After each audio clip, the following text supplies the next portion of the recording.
Malagasy, Portuguese, and Hindi. If you prefer to ask your questions in those languages, please do.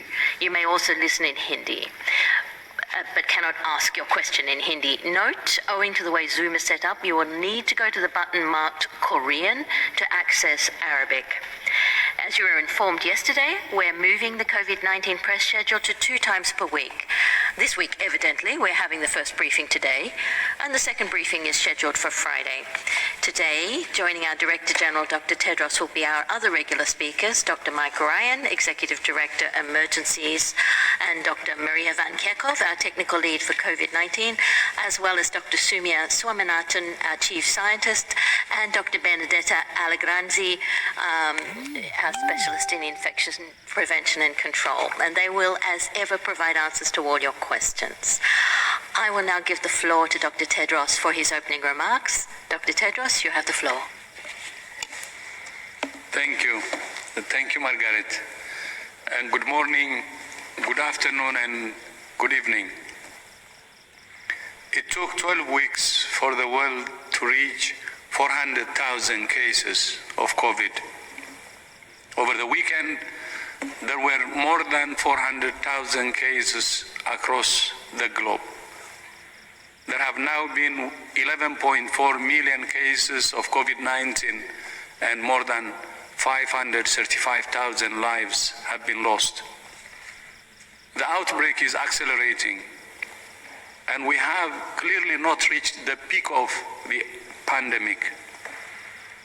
While the number of deaths appears to have leveled off globally, in reality, some countries have made significant progress in reducing the number of deaths, while in other countries, deaths are still on the rise.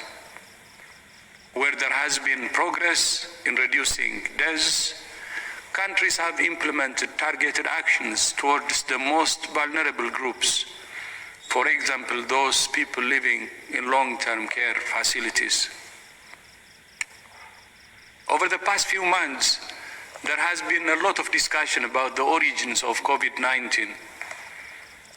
All preparations have been finalized, and WHO experts will be traveling to China this weekend to prepare scientific plans with their Chinese counterparts for identifying the zoonotic sources of the disease.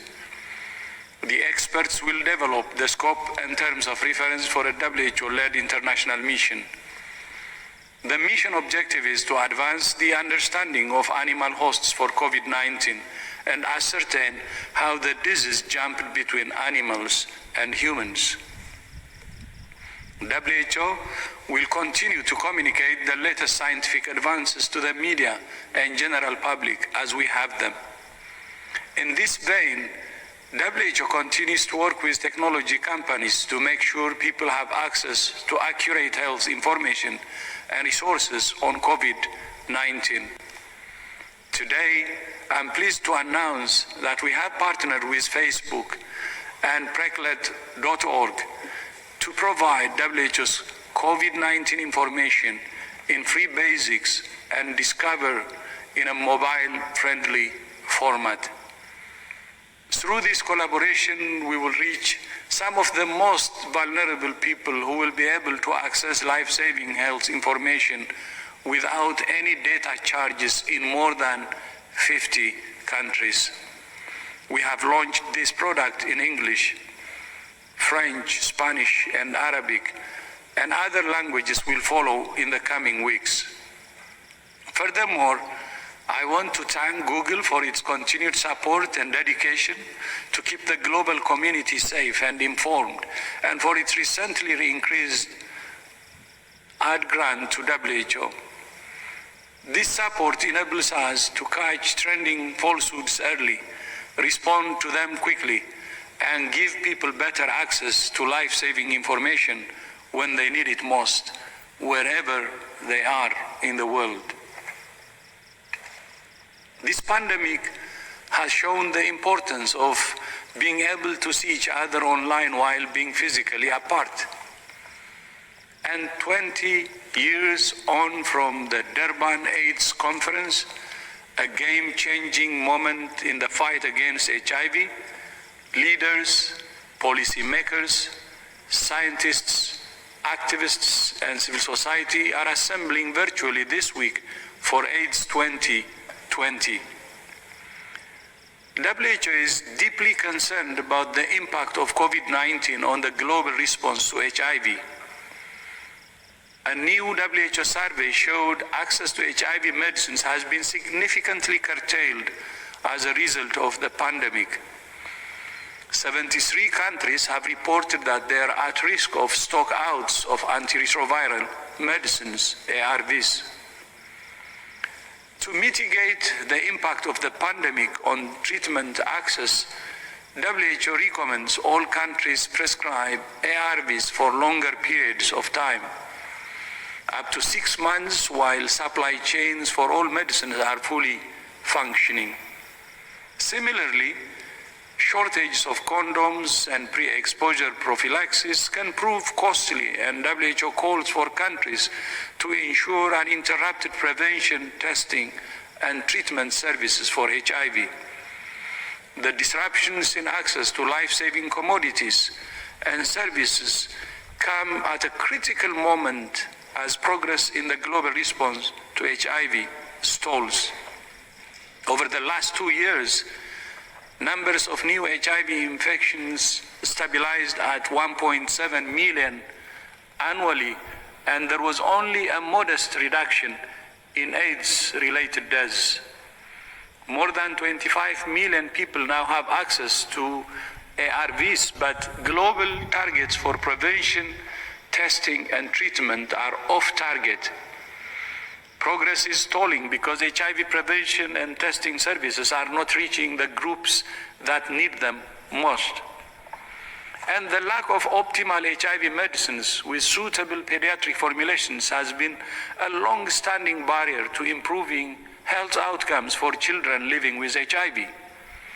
Going forward, access to services for vulnerable groups must be expanded through stronger community engagement, improved service delivery, and tackling stigma and discrimination.